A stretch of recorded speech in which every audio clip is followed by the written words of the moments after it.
본 방송에서 제공하는 투자 정보는 투자 판단에 대한 조언입니다. 방송에서 제공하는 주식의 가치, 가격 상승 및 하락에 대해서는 방송사에서 보장하지 않습니다. 안녕하세요. 오늘장 내일장의 권민정입니다. 간밤에 뉴욕 증시 오늘 밤에 공개되는 12월의 CPI 지수 발표를 앞두고 먼저 웃었습니다. 이 물가 지표가 낮아질 것이라는 기대감 속에서 위험자산 선호 심리가 올라가며 일제히 상승하는 분위기 연출이 됐었는데요. 오늘장 우리 증시도 빨간불 켜고 있지만 쉬어가는 분위기 띄고 있습니다. 너무 큰 모멘텀을 앞둔 탓일까요? 이 미국의 소비자 물가지수 CPI를 보고 가자라는 심리가 대두되고 있습니다. 또 내일은 이 한국의 금통위가 열릴 예정이죠. 여전히 높은 물가라든지 이 미국의 금리 차를 생각해 본다면 금리 인상 어느 정도 기정사실화가 되어 있는 상황인데요. 그럼에도 우리 시장 긍정적인 기운 감돌고 있습니다. 이 강보합권의 거래 흐름 속에서 외국인의 순매수세 감지가 되고 있습니다. 오늘 저희 방송과 함께 하시면서 투자 전략 면밀하게 세워가 보시길 바라겠습니다. 저희 방송 10년 특집 마지막 시간입니다. 제약 바이오 업종에 대한 이야기 연구위원들 모시고 나눠보도록 할 텐데요. 이 투자 전략 꼼꼼히 세워가시길 바라겠습니다. 저희 방송 유튜브를 통해서도 시청하실 수가 있는데요. 유튜브 검색창에 서울경제TV라고 검색해 주시면 실시간 방송 시청 가능하시니까요. 많은 관심 부탁드리겠습니다. 본 방송에서 제공해드리는 정보는 투자 판단을 위한 조언일 뿐 해당 주식의 가치와 수익률을 보장해드리진 않습니다. 그리고 서울경제TV와 서울경제신문은 당사의 브랜드입니다. 최근 당사를 사칭하는 피해가 늘고 있으니까요. 시청자 여러분의 각별한 주의 바라겠습니다. 1월 12일 목요일입니다. 오늘장 내일장 본격적으로 출발합니다.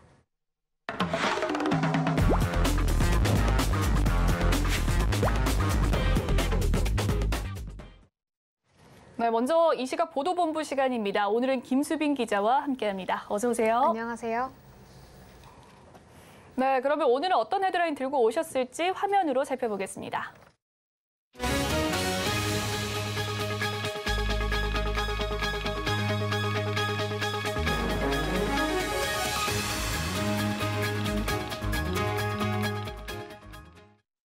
네, 첫 번째 소식은 부동산 이야기입니다. 일시적인 2주택자에 대한 이 세제 정책에 변화가 생긴다고 합니다. 어떠한 내용이죠? 네, 그렇습니다. 정부가 일시적 2주택을 보유하게 된 이들에게 기존 주택 처분 기한을 1년 더 연장해주기로 했습니다.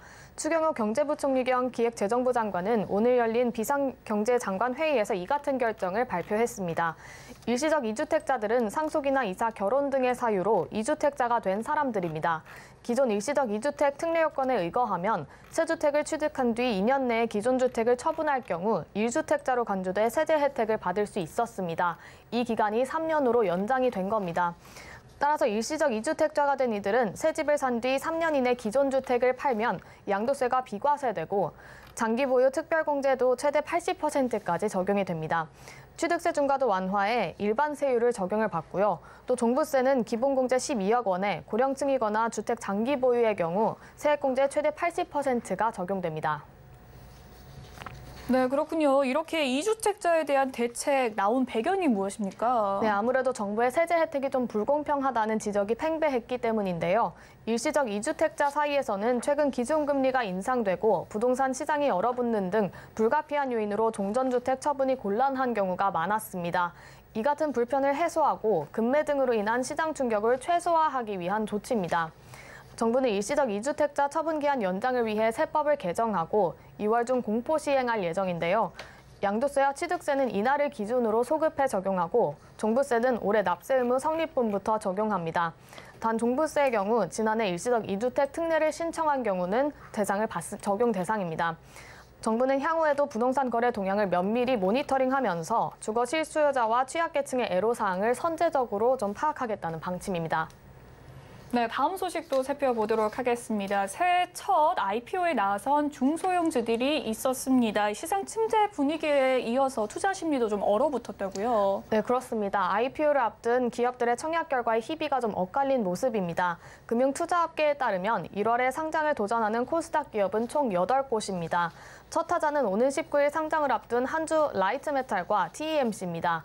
알루미늄 부품 솔루션 기업인 한줄 라이트메탈은 청약 경쟁률 565.18대 2를 기록한 반면 TMC는 0.8대 1로 마감을 했습니다.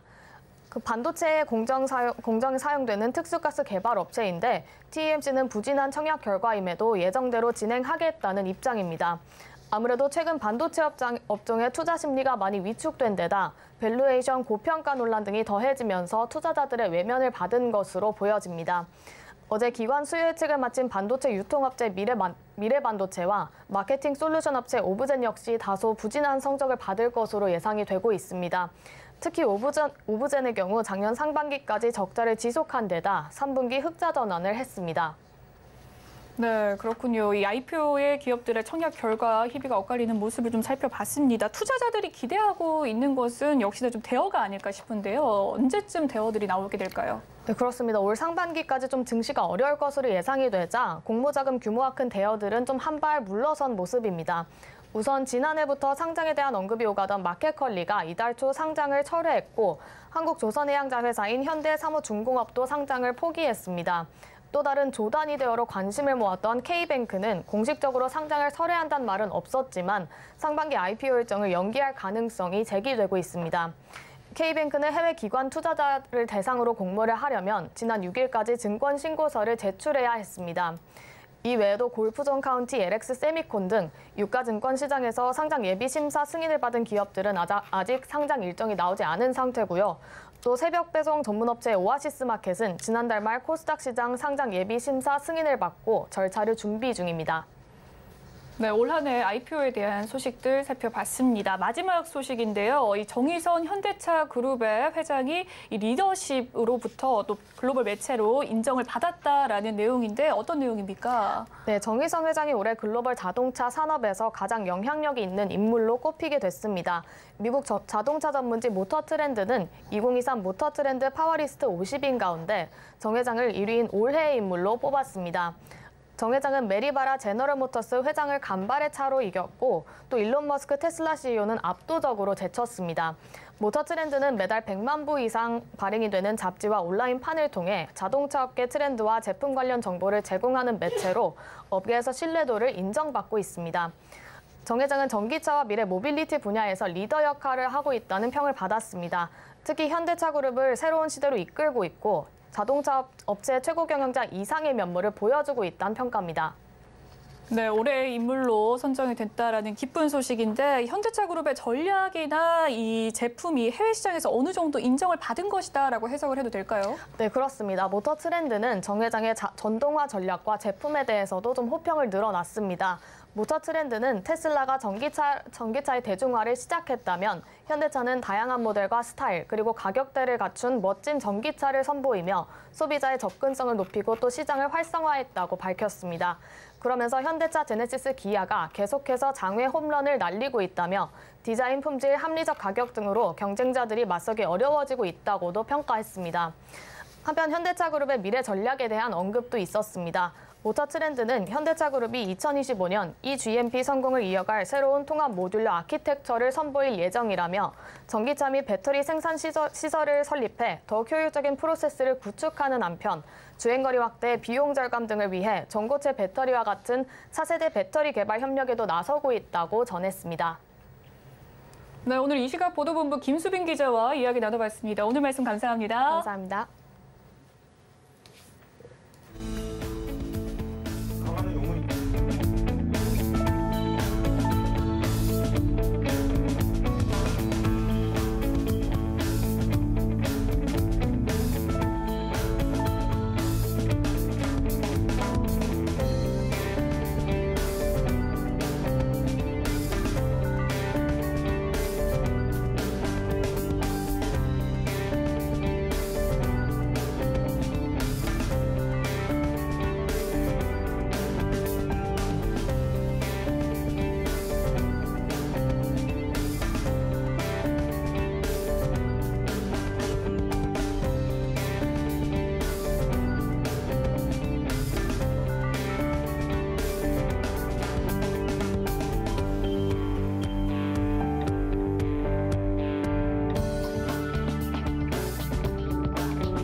네, 신년 특집으로 기획된 올 한 해 유망 업종에 대한 투자 전략 모색해 보도록 하겠습니다. 지난 한 해를 좀 살펴보자면 이 제약바이오 어려운 국면을 거쳤다라고 해도 과언이 아닐 텐데요. 과연 2023년에는 이 새해 볕들날이 오게 될지에 대해서 알아보는 시간 마련했습니다. 일단 작년 말부터죠. 조금씩 고개를 드는 모습이 나타나고 있고요. 오늘도 계속해서 이어가고 있습니다. 이 제약바이오 업계 최대 행사죠. 이 JP 모건 헬스케어 컨퍼런스가 진행되고 있는 상황입니다. 두 연구위원님들 모시고 자세한 상황 살펴보도록 할 텐데요. 이베스투자증권의 강하나 연구원 그리고 현대차증권의 엄민용 연구원님 나와 계십니다. 모두들 어서 오세요. 안녕하세요. 안녕하세요. 네, 반갑습니다. 네, 제약바이오에 대해서 이야기를 해보도록 하겠습니다. 일단은 좀 제약바이오가 안 좋게 된지 꽤 오래된 것 같아요. 2020년부터 좀 꾸준히 약세 흐름을 띠고 있었는데 작년 6월쯤인가요? 좀 바닥을 찍다가 다시금 반등의 흐름을 보여주는 것 같습니다. 이 제약 바이오 업황에 대한 평가 강하나 연구원 어떻게 보셨을까요? 사실 보통 한 섹터가 2년 이상 쉬기가 쉽지 않거든요. 그래서 2년 정도 쉬었고 이제 매크로적인 이슈가 어느 정도 안정화되고 있다라고 보여지고 있어서 그게 이제 뭐 상반기까지는 반영이 될 수는 있지만 어느 정도 지금 2년 동안 주가에 어느 정도 반영이 됐다라고 판단을 하게 된다면 지금 바이오에 있어서 제일 중요한 자금적인 이슈, 빅파마들이 자금이 많고 그로 인해서 M&A랑 라이선스들이 많아지고 있는 지금 시기가 아무래도 섹터의 긍정적인 방향을 이끌어줄 수 있는 상황이 아니냐. 그럼 하반기에는 좀 그래도 긍정적인 주가 흐름을 볼 수 있지 않느냐라는 언급이 좀 많이 나오고 있고요. 뭐 그런 딜도 많아지고 뭐 인수합병도 많아지는 것도 되게 좋은 네. 이 모멘텀이라고 알려져 있는데 그 외에도 약이 없는 분야에서 새로운 약이 나왔을 때 알츠하이머나 이제 내쉬 같은 비알코올성 지방간염이라는 그런 두 분야에서 올해 약이 좀 잘 나올 수 있을 거라고 많이 여겨지고 있기 때문에 그런 약이 없는 분야에서의 신약 출시는 보통 이제 바이오 전체적인 흐름을 좀 긍정적으로 바꿔주는 경향이 있습니다. 그래서 이제 올해 하반기에는 좀 기대해 볼 만하지 않느냐라는 생각이 좀 제일 많은 것 같긴 합니다. 네, 제약바이오 업황에 대한 평가 살펴봤습니다. 일단 금리와 좀 반대로 가는 경향이 없잖아 있는데 또 작년 국내 제약바이오에 대한 성과들 짚어봐 주신다면요. 네, 일단 2022년에 좀 특징적으로 볼 수 있는 포인트들은 두 가지 정도 있는데요. 일단 첫 번째로는 대기업의 바이오 사업 진출, 그리고 이제 두 번째로는 바이오텍의 글로벌 빅파마 기술 이전 등이 눈에 띄었지만 네. 실제로 주가가 그렇게 반영되진 못했습니다. 대표적으로 이제 롯데바이오로직스가 5월 달에 CDMO 사업을 확장했던 부분이 있고 또 미국에 있는 BMS 공장을 이제 2,080억 원에 인수했던 이런 부분도 있었고 또 10월 달에 굉장히 이례적으로 LG화학이 기존의 캐시카우 역할을 해주던 바이오시밀러나 CDMO 사업이 아니라 아베오라고 하는 미국에 있는 신약 개발사를 이제 8천억 원 수준의 인수를 하면서 사실상 가장 처음으로 신약 쪽의 사업을 좀 뻗었던 대기업의 움직임이 있지 않았나 이런 특징들이 좀 있고요. 이제 두 번째 포인트로는 바이오텍의 기술 플랫폼을 가진 기업들 중 기술 이전을 좀 성공적으로 이끌어냈던 부분이 있는데 이제 22년 1월 달에 ABL 바이오가 사노피의 파킨슨병 치료제 네. 이중항체를 1.3조 원 규모 기술 이전했고 계약금을 900억 받았던 굉장히 주목을 많이 받았지만 엄청난 결국엔 성과죠. 네. 네, 하지만 주가 반영은 전혀 되지 못했고 또 버저비터급으로 사실 레고캔바이오와 알테오젠이 각각 암젠의 1.6조 기술 이전 그리고 노바티스 자회사인 산도지의 알테오젠이 피아주사 기술 플랫폼을 또 1,800억 원 규모로 이전을 성공했지만 역시나 바이오 센터 그 섹터 자체의 움직임을 좀 개선하기에는 좀 부족했던 상황이었습니다. 그렇군요. 일단 전반적으로 작년의 주가 흐름을 좀 살펴보자면 제약바이오 1년 동안 뭐 대다수 한 30% 정도 하락을 했다라는 이야기가 들려옵니다. 앞서 이 ABL 바이오 굉장히 주목할 만한 성과를 이뤘음에도 불구하고 주가 안 간다라고 이야기했는데 ABL 바이오는 한 18% 정도 좀 감소가 됐다고 하는데 글로벌 기업들과 더불어서 우리나라 좀 선방을 한 건가요? 엄민영 연구원님께서 이야기를 해주시죠. 네, 사실 2022년에 좋은 소식도 여럿 있었지만 네.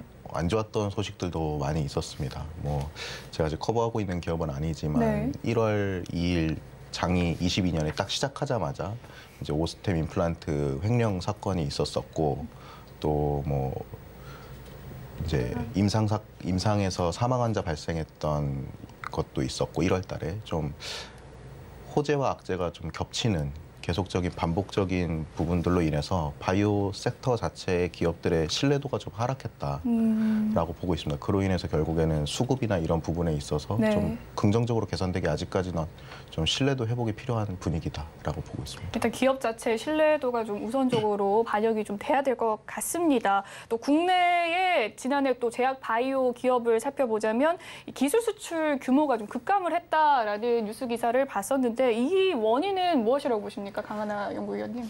사실 국내뿐만이 아니라 작년에는 이제 해외 쪽도 기술 수출이 많이 이루어지지 않았고 네. M&A도 많이 없었습니다. 네. 그러니까 우리나라의 문제가 아니라 매크로적인 이슈 때문에 전 세계적으로 바이오를 선호하지 않았고 네.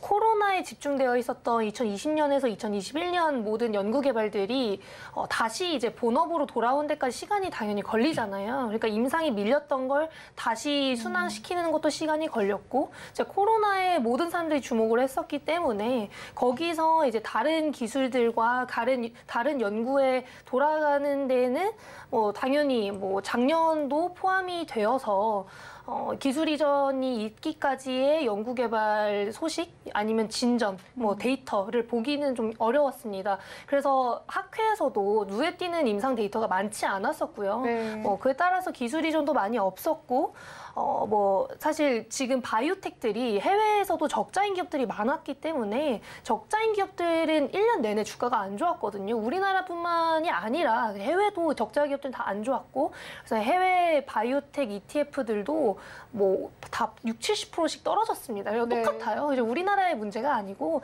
다 안 좋았다. 그런데 지금 이제 글로벌 빅파마들이 4분기부터 12월부터는 M&A나 라이선스 딜이 좀 많아지고 있는 추세고, 우리나라에서도 이제 12월에 레오캠바이오랑 알테오젠이 좋은 딜이 나왔다는 점, 그리고 지금 JP모건부터 시작해서 미팅이 많이 대면으로 진행되고 있다는 점은 올해 그래도 조금 더 긍정적인 이슈들을 이끌어낼 수 있는 상황이 아닌가 그렇게 봐주시면 좋을 것 같습니다. 네, 이 기술 수출 규모가 좀 급감했다라는 소식 속에서 원인에 대해서 살펴봤는데 아무래도 코로나 여파가 좀 가장 큰 부분이지 않았을까 싶습니다. 엄민영 연구원님은 어떤 의견이실까요? 네, 일단 전반적으로 코로나19에 따른 오프라인 협의들이 좀 어려웠던 상황이어서 기술 이전이나 M&A 등에 많은 영향을 줄 거라고 봤었지만 실질적으로 2021년까지 기술 이전 규모와 그리고 M&A 건수들은 증가하던 추세였습니다. 네. 하지만 지금 21년 기술 수출 규모가 글로벌리 이제 2,364억 달러 수준이었음에도 불구하고 2022년에는 958억 원 정도로 절반 이상 급감했고, 그렇네요. 또 21년 기술 수출 규모도 국내 같은 경우 13.4조 원이었지만 22년엔 6.3조 원으로 좀 절반 이상 동일하게 급감하는, 방금 강 의원님께서 말씀하셨던 것처럼 이제 전반적으로 좀 감소하는 추세였습니다. 제가 봤을 때는 이제 바이오텍들의 자금 조달이 계속적으로 어려움을 겪고 있고 바이오텍들의 가격이 그만큼 좀 저렴해지고 있는 상황이기 때문에 빅파마가 기술 이전 또는 M&A를 통해서 자금적으로 좀 숨통을 틔워주게 된다 그러면 바이오텍을 싸게 인수하거나 또는 동일한 기술이라 할지라도 좀 더 빅파마가 싸게 가져올 수 있는 이런 기회들을 잃어버릴 거라고 보거든요. 이제 바이오가 전반적으로 바닥을 형성했기 때문에 네. 이제부터는 금리나 매크로 이슈가 해소되는 시점에서는 이제 빅파마들에 대한 기술 이전이나 M&A들이 굉장히 활발해질 거라고 보고 있습니다. 일단 매크로 환경이 좀 안정이 되어야 된다라는 이야기 속에서 21년까지는 좀 기술의 이 규모나 건수가 증가 추세였군요. 또 급감의 원인에 대해서 살펴봤습니다. 전반적으로 빅파마가 이 기술 이전을 좀 체결을 할 경우 자금에 숨통이 트인다라고 했는데 그렇게 자금을 조달할 수 있는 것은 또 기업들이 자금을 조달을 하게 되는 걸까요? 강하나 연구위원님 어떻게 보십니까?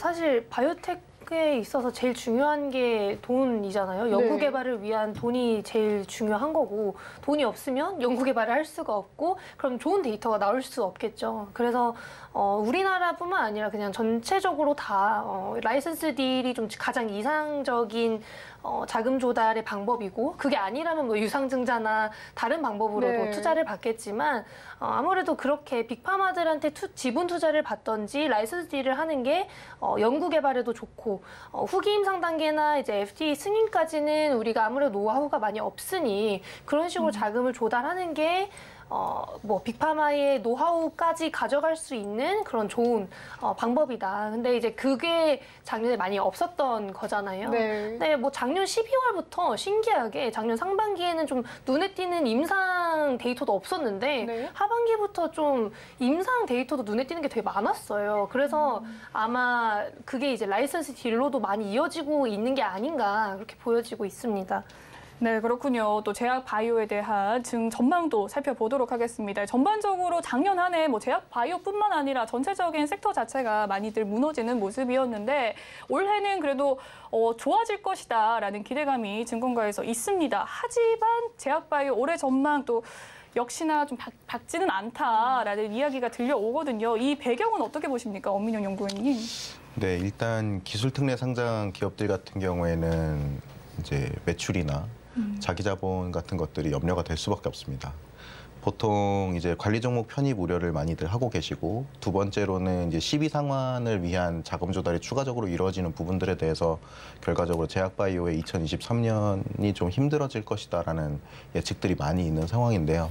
제가 분석해본 결과로는 현재 기술 특례 상장 기업 95개 정도의 기업들 중에 현재 28개 기업이 기술 상장 특례가 유예가 종료되고 매출액 또는 법인세 차감 전 계속 사업 손실이 자기 자본 50%를 초과하는 이런 기업들이 이제 우려가 될 것으로 보고 있지만 분석해본 결과 매출액 기준 또는 이제 법차손 대비 자기 자본 50% 초과하는 기준들에 미달이 돼서 올해 관리 종목에 편입될 기업은 현재 없는 걸로 보여지고요. 네. 이제 시비 발행 잔액이 이제 현금 및 단기금융자산 합산 금액보다 좀 적으면서 영업 손실이 계속적으로 이어지는 기업들은 결국에는 시비 상환을 위한 자금 조달을 지속적으로 할 수밖에 없는 상태인데 R&D를 잘 이끌어가고 기술 수출을 잘 했던 기업들은 네. 결과적으로 이미 자금 조달이나 이런 이슈에서 벗어난 상태입니다. 네. 그래서 제가 봤을 때는 임상적으로 굉장히 유의미하고 빅파마 대비했을 때 동등 또는 그 이상의 결과를 갖고 있는 기업들은 앞으로도 자금 조달이나 이런 부분에 있어서는 큰 이슈는 되지 않을 거라고 보거든요. 그래서 저는 오히려 잘하는 기업들에게 더 많은 기회를 주는 이런 좀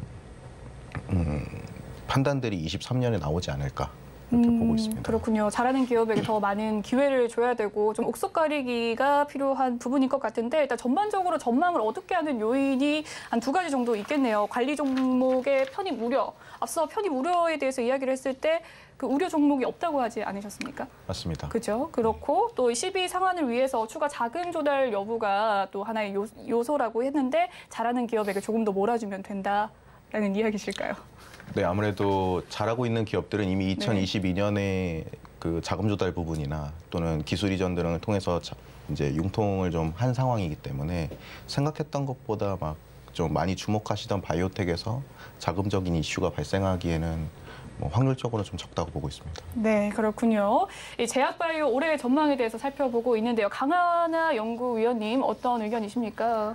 사실 아까 말씀드린 대로 우리나라는 후기 임상 단계에서의 뭐 임상 그런 노하우나 FDA 승인 노하우가 거의 없어요. 거의 없기 때문에 네. 라이선스 아웃을 하든지 뭐 정말 좋은 경우에는 M&A를 당하는 게 가장 좋은 방법입니다. 하지만 그거는 좀 이상적인 그런 플랜인 거고 네. 지금 글로벌 M&A 시장, 라이선스 딜 시장을 봤을 때 빅파마들이 돈이 너무 많으니까 선호하는 기술들 아니면 선호하는 파이프라인들을 살펴보시면 대부분 상업화가 된 것들이거나 매출 창출이 바로 가능한 것들 네. 아니면 어느 정도 레퍼런스가 쌓여서 가능성이 확실하게 보이는 것들 위주로 딜이 많이 이루어지고 있습니다. 그러니까 만약에 M&A를 우리가 당하고 싶다. 피인수 기업을 통해서 우리가 인수가 되고 싶다라고 한다면 정말 상업화된 물질이 있어야 하는 거예요. 요즘 트렌드가 그러니까. 네. 그런데 우리나라 기업들 중에서 상용화를 앞두고 있는 파이프라인을 갖고 있는 기업은 거의 없고. 어느 정도 됩니까? 그 기업이. 거의 없거나 이제 있으면 너무 비싼 거죠. 상대적으로 이제 네. 미국 바이오텍들이 너무 싸졌다 보니까 가격 경쟁력이 떨어지군요. 굳이 이제 우리나라까지 와서 인수를 할 정도는 없는 거예요. 네. 그러니까 이제 라이선스 아웃을 해야 되는데 그렇다면 해외 기업들 대비 우위성을 보여줘야 되는 거고 그러면 뭐 당연히 좋은 딜이 나오겠죠. 그래서 지금 당장 라이선스 딜이 있는 기업들은 정말 해외에서도 어느 정도 유효성 쌓이고 선호도가 높은 기술들 있는 기업들이 대부분이고 그 외의 기업들은 오히려 올해 정말 힘들 거다 이렇게 보여지고 있습니다. 그리고 원래 우리나라의 빅파마들이 이제 뭐 삼성바이오로직스, 셀트리온, 뭐 SK바이오사이언스가 잘 돼야 이제 다른 작은 기업들도 이끌어주는 건데 사실 우리나라 큰 기업들이 올해 좀 실적이 안 좋습니다. 그래서 이제 그런 것들이 반영이 돼서 좀 올해도 조금 힘들지 않을까 하는 그런 우려가 많이 나오고 있는 것 같다 이렇게 말씀을 드리고 있습니다. 그렇군요. 일단 국내 빅파마 기업들의 실적 자체가 앞으로의 전망이 좀 저조한 부분도 하나의 올해 전망 밝지 않은 요인이 될 것 같습니다. M&A 부분에 대해서 이야기를 해주셨는데 좀 이 M&A를 당하면 좋겠지만 이 미국 시장이 최대 시장일까요? 이 제약바이오? 그렇죠. 제약바이오에 있어서는 미국이 가장 큰 시장이고 네. 미국에서 어느 정도 인정을 받아야 뭐 글로벌 진출을 하던 글로벌 다른 기업에게 뭐 어느 정도 투자를 받던 할 수 있기 때문에 아무래도 미국에서 하는 게 제일 좋지 않나. 그래야 좀 기업의 가치에 반영이 많이 됩니다. 네, 그렇군요. 일단 전반적으로 좀 미국 시장에서 이 진출 기대감이 있어야 좋은 흐름이 나타날 텐데 일단 워낙에 미국 시장 자체에서 경쟁력이 큰 것 같습니다. 국내 제약 바이오주 코로나19를 좀 직면하면서 좀 급등락을 반복하는 모습이 나타났거든요. 이제는 좀 엔데믹 시대로 전환이 되지 않겠습니까? 이 제약 바이오 업계의 새로운 트렌드라고 하면 어떤 것들이 있을까요? 네, 사실 코로나19로 인해서 2020년도 당시에 제약바이오 섹터가 굉장한 주목을 받았었습니다. 하지만 사실상 백신, 치료제, 그리고 진단기업들 위주의 좀 반등이 많이 있었고 그 외에 연구를 좀 중점적으로 치료제를 개발하는 기업들 같은 경우에는 섹터에서 굉장히 장기간 소외가 되어 있었던 상황이거든요. 그렇지만 이제 최근에 대기업들의 바이오 사업 분야 진출이 좀 눈에 띄었던 2022년인 만큼 이제 캐시카우를 확보한 이제 대기업들이 이제 신약 개발 관련 사업을 진출하는 이런 부분까지도 네. 올해는 좀 예상을 해볼 수가 있겠습니다. 특히 뭐 아까 초반에 말씀드렸던 LG화학의 아베오 파마슈티컬스 네. 인수 같은 것들이 환율이 가장 높았던 시즌임에도 불구하고 이 바이오텍이 가장 싸다고 생각하고 인수를 한 거기 때문에 그렇군요. 이제 이게 아마 시발점이 되는 그런 좀 좋은 인수가 되지 않았었나 이렇게 보고 있습니다. 일단 LG화학이 환율이 비쌈에도 불구하고 이 아베오를 인수를 하면서 무려 8천억이 넘는 가격으로 네. 인수를 했는데요. 앞으로의 좀 그 투자에 대한 성과 기대를 해봐도 좋습니까? 어떻게 보세요? 근데 이미 그 FDA 승인받은 약물을 가지고 있는 네. 기업이기 때문에 그 기업의 임상적 노하우 그리고 FDA 승인을 받았던 노하우들을 이제 같이 흡수하면서 LG화학이 전반적으로 신약 사업 진출에 대한 굉장히 그 큰 포부를 나타냈다고 보고 있습니다. 그래서 아무래도 국내 기업들이 앞서 강 의원님이 말씀하신 것처럼 미국에서의 진출을 위한 노하우나 이런 것들이 아직까지는 좀 부족한 상황이기 때문에 네. 그런 인력들을 미국에서 직접 이제 가지고 오는 이런 방식이 굉장히 좋은 방법이었다고 보고 있습니다. 네, 그렇군요. LG화학 인수의 이야기도 살펴봤습니다. 강 의원님께서는 새로운 트렌드 어떻게 보고 계십니까? 일단 코로나로 인해서 많은 분들이 알게 되신 mRNA. 네. 그래서 이제 mRNA 백신으로 알려져 있죠. 네. 코로나 백신으로 알려져 있는데 mRNA가 최근에 항암 백신에서도 정말 좋은 임상 데이터가 나와서 mRNA가 이제 항암제로서도 다시 이제 많이 뜰 거다. 원래 mRNA는 항암 백신으로 개발이 되려고 시작이 되었던 네. 플랫폼이에요. 그래서 코로나로 알려졌지만 원래 그들이 추구하던 항암 백신으로서의 결과가 이제 올해 좀 많이 나올 것 같습니다. 그래서 이제 mRNA 쪽도 계속 언급이 많이 되고 있고 아마 이제 항암제 쪽에서는 mRNA가 좀 자리를 많이 잡을 수 있지 않을까. 그러니까 이제 트렌드 중 하나로 코로나 이후에 트렌드 네. 중 하나로 자리 잡고 있다라고 보시면 될 것 같고요. 최근에 레카네맙이라는 알츠하이머 치료제가 가속 승인을 받으면서 알츠하이머 시장도 다시금 개화하게 되었다 이렇게 보시면 될 것 같은데 원래 약이 없는 분야에서 약이 나오게 되면 그 시장이 많이 커지게 됩니다. 투자도 많이 받게 네. 되고 연구 개발을 많이 할 수밖에 없는 상황이 되거든요. 그래서 알츠하이머 치료제도 나왔지만 아직 가속 승인이라는 점, 그리고 지금 나온 알츠하이머 치료제가 이제 아밀로이드 베타라는 비전상 단백질만을 타겟하기 때문에 오히려 후발주자들이 더 좋은 상황이에요. 왜냐하면 다양한 시도를 할 수 있고 다양한 기술을 접목시킬 수 있는 그런 상황이 됐기 때문에 알츠하이머 시장이 이번에 개화가 되지만 오히려 시장이 더 커질 수 있는 상황이라서 새로운 트렌드로 좀 급부상하고 있다라고 봐주시면 될 것 같고, 마지막으로 이제 내쉬 비알콜성 지방간염도 임상 3상 결과가 12월에 마드리갈에서 정말 좋은 데이터가 나왔는데 네. 비알콜성 지방간염도 치료제가 없습니다.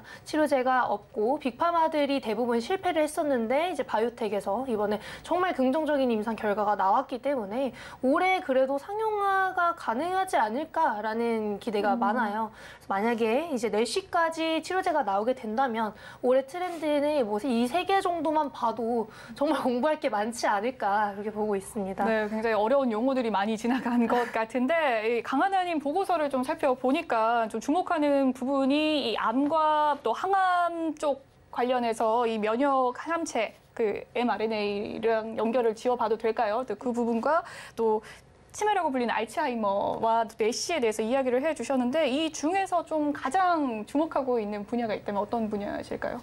사실 셋 다 너무 중요한데 네. 이제 뭐 mRNA는 국내에 관련된 기업이 거의 없다라고 보시면 될 것 같고, 항암 백신으로서 해외에서 너무나 잘하고 있기 때문에 국내보다는 해외 쪽을 보시는 게 더 좋을 것 같다 이렇게 말씀을 드리고 있고요. 이제 알츠하이머 쪽은 아무래도 지금 원인이 확실히 규명이 되어 있지 않고 네. 우리에게도 가능성이 어느 정도 보입니다. 왜냐하면 해외도 너무나 힘들어하고 있고 어쨌든 지금 승인받은 치료제가 초기 환자를 대상으로 적응증을 한 것이기 때문에 어차피 기술을 더 개발해야 되고 연구가 많이 진행되어야 되는 상황이기 때문에 알츠하이머 쪽을 좀 보시는 게 제일 좋지 않을까. 알츠하이머 시장이 지금 고령화 때문에 엄청나게 커지고 있잖아요. 네. 그래서 이제 알츠하이머 쪽은 뭐 꾸준히 항상 보시면 좋겠다 이렇게 말씀을 드리고 있습니다. 네, 최근 좀 보험도 살펴보니까 알츠하이머에 대한 이 네. 또 신규에 대해서 좀 늘어나고 있는 모습을 좀 봤습니다.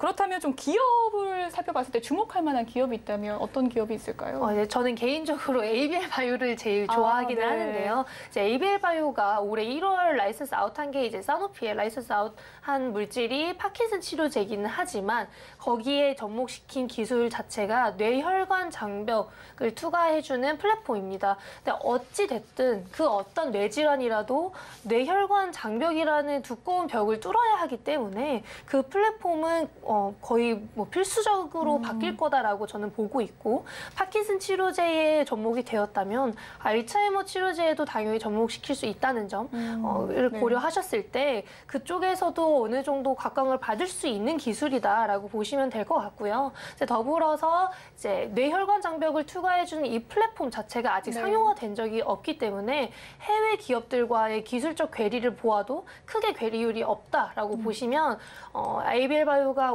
작년에 정말 좋은 라이선스 딜이 있었던 가장 큰 이유는 해외 바이오텍들과 기술적 괴리가 없었기 때문이다. 그렇기 때문에 앞으로의 가능성도 무궁무진하다 이렇게 봐주시면 될 것 같습니다. 네, 관련된 종목으로 ABL 바이오까지 살펴봤습니다. 이제는 JP 모건 헬스케어 컨퍼런스에 대한 이야기 해보도록 하겠습니다. 최대 큰 규모의 이 행사라고 합니다. 제약업계에서 지금도 계속해서 이어가고 있는데, 네, K바이오 빅딜 논의 내용에 대해서 살펴보도록 하겠습니다. 언 연구위원님 어떻게 보셨을까요? 네, 이 부분은 사실 예측은 좀 어렵습니다. 거의 대부분의 기업들이 지금 JP모건 헬스케어 컨퍼런스에 참석해 있는 상황이고 네. 많은 뭐 빅파마 및 바이오텍들과의 협의가 현재 지금 진행이 되고 있는 상황이거든요. 이제 작년 1월 달에 JP모건 헬스케어 컨퍼런스가 진행되고 있던 와중에 이제 ABL 바이오에서 사노피하고의 딜이 공시가 됐었던 그랬군요. 이런 상황이어서 올해도 지금 이번 주까지 이어지는 이 JP모건 헬스케어 컨퍼런스에서 어떤 기업에서 이제 기술 이전 딜이 나오지 않을까 이렇게 좀 기대를 하고 있습니다.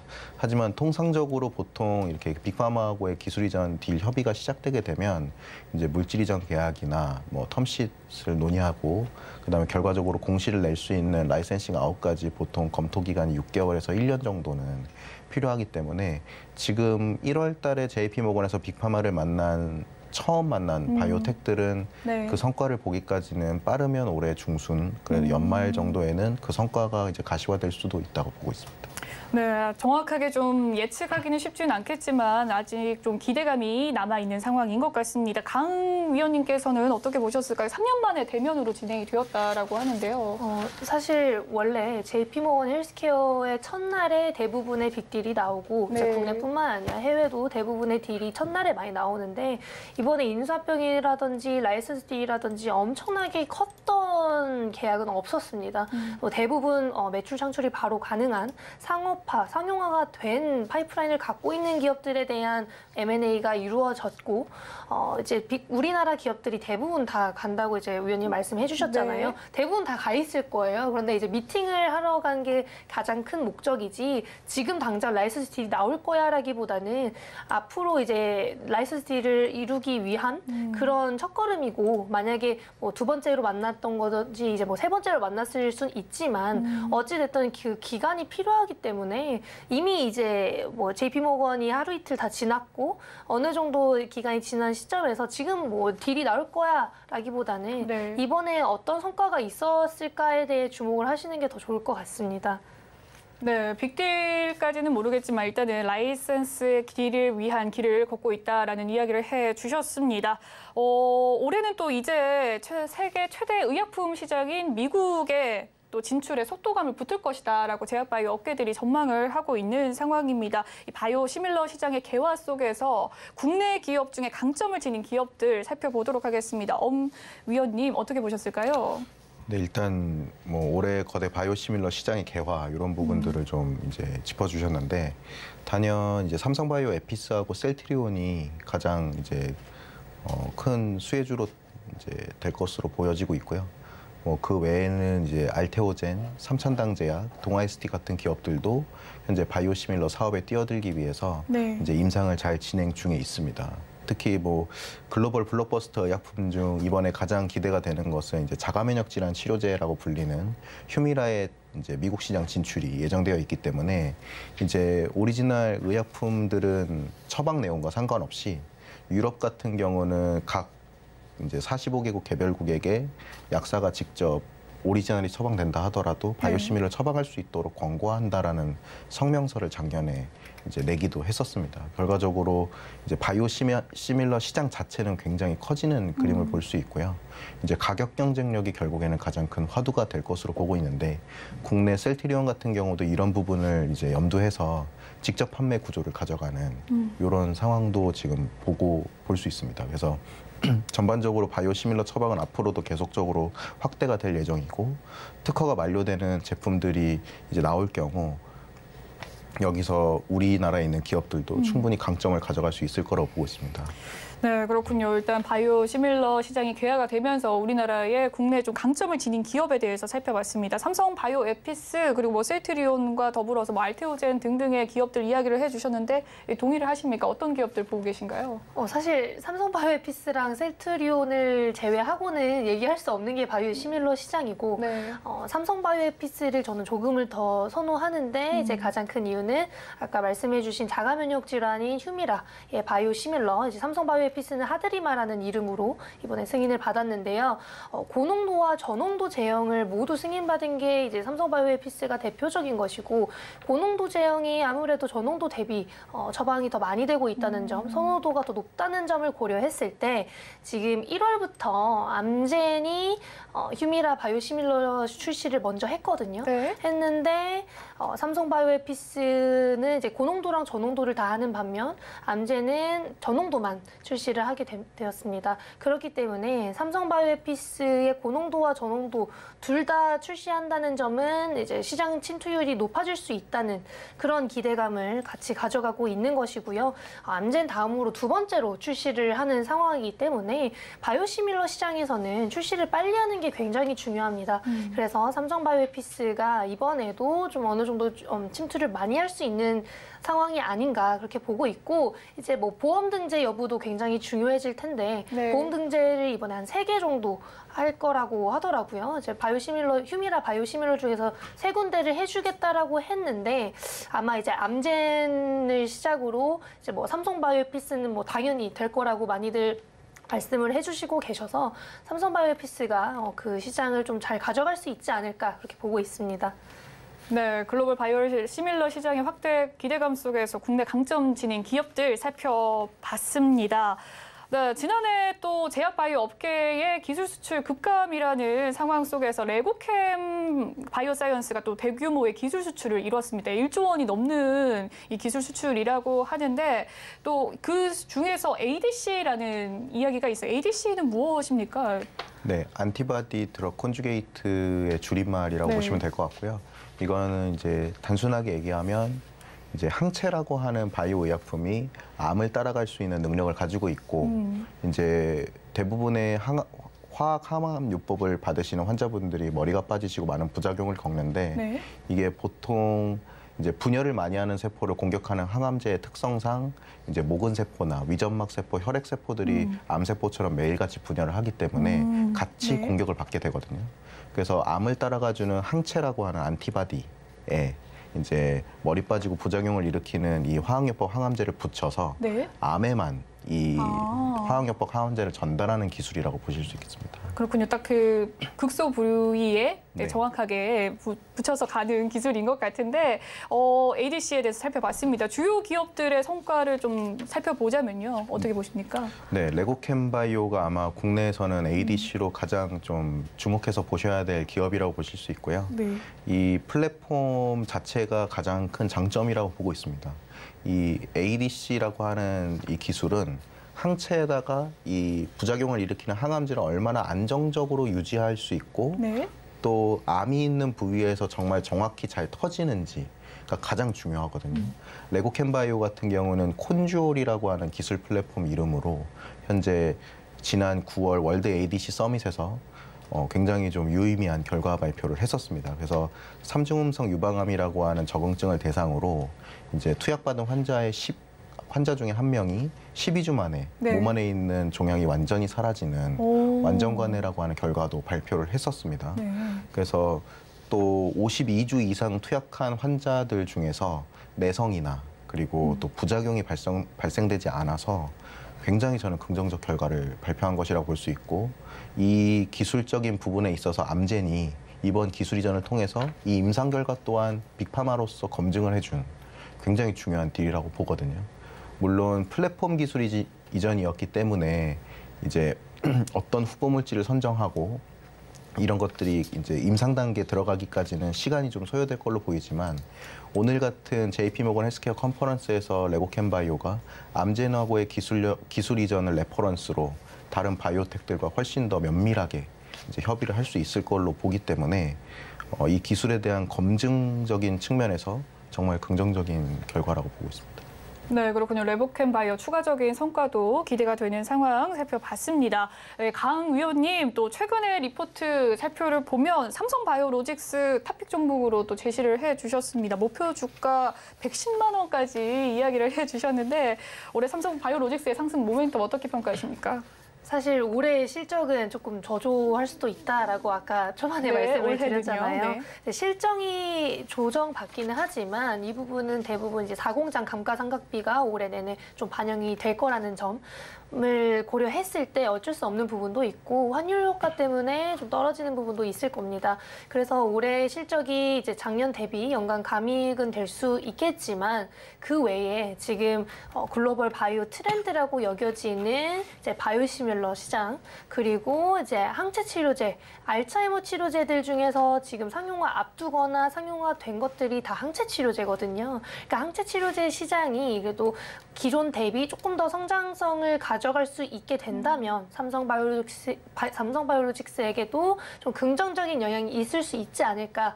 이제 항체 치료제라고 하면은 항체 치료제 CDMO, CMO 하는 삼성바이오로직스에게 당연히 좀 좋은 영향이 있을 거라고 보고 있는 것이고요. 이제 마지막으로 삼성바이오로직스가 미국에 있는 그린라이트 바이오사이언스랑 mRNA 시약 생산을 좀 상단으로 해서 잘 하고 있는데 mRNA 쪽도 아까 말씀드렸다시피 되게 관심을 많이 받고 있는 상황이기 때문에 삼성이 제일 잘하는 게 자동화잖아요. 네. 자동화이기 때문에 mRNA 쪽도 자동화 방식으로 만약에 삼성바이오로직스가 잘 할 수 있게 된다면 그 부분도 한번 주목해 보실만 합니다. 그래서 그런 좀 글로벌 트렌드에 부합하는 그런 기술적인 요소들도 다 있고 아까 ADC 말씀해 주셔서 네. ADC 쪽도 이제 시작을 있습니까? 이미 네. 이제 하고 있었지만 네. 조금 더 키워 나간다고 하긴 하더라고요. 그래서 그 부분도 좀 삼성바이오로직스의 경쟁력이 될 것이고 이제 마지막으로는 이제 아직 삼성바이오로직스가 해외 공장이 없는데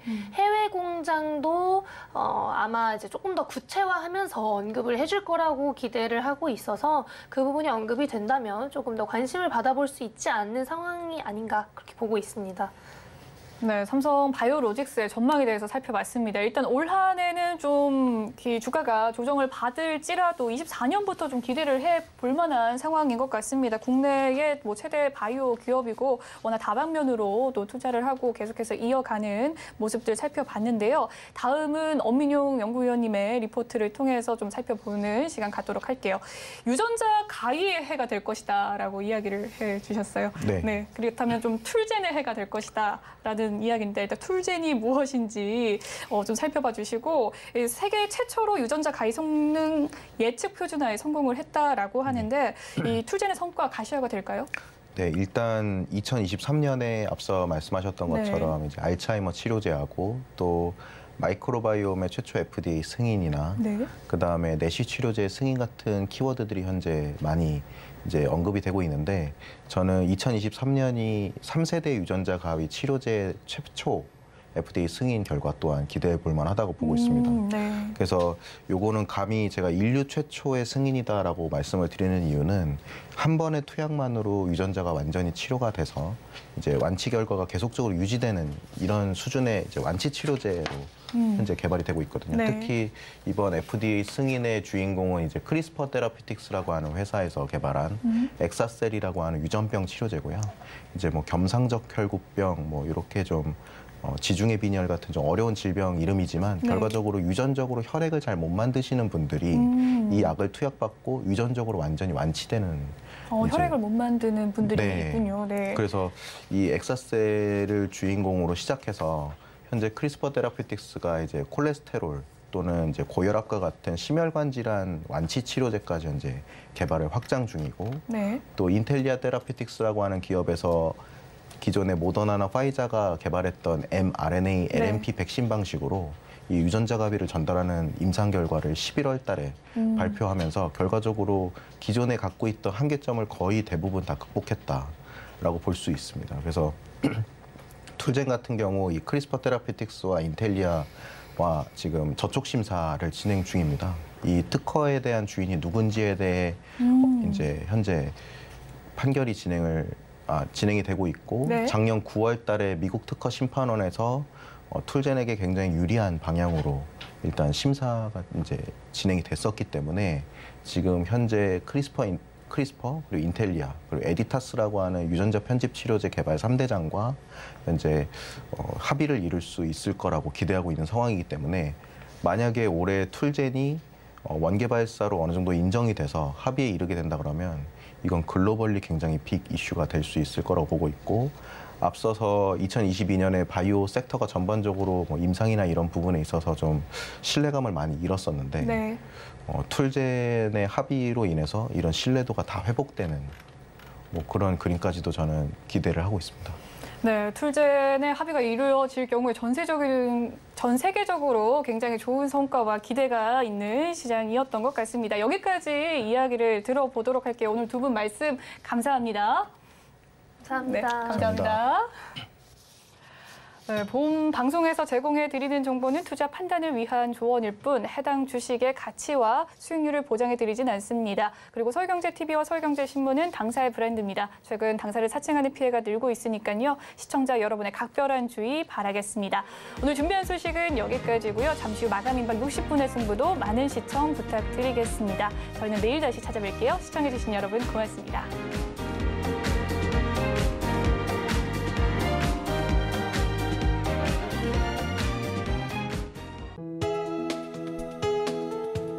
본 방송에서 제공하는 투자 정보는 투자 판단에 대한 조언입니다. 방송에서 제공하는 주식의 가치, 가격 상승 및 하락에 대해서는 방송사에서 보장하지 않습니다.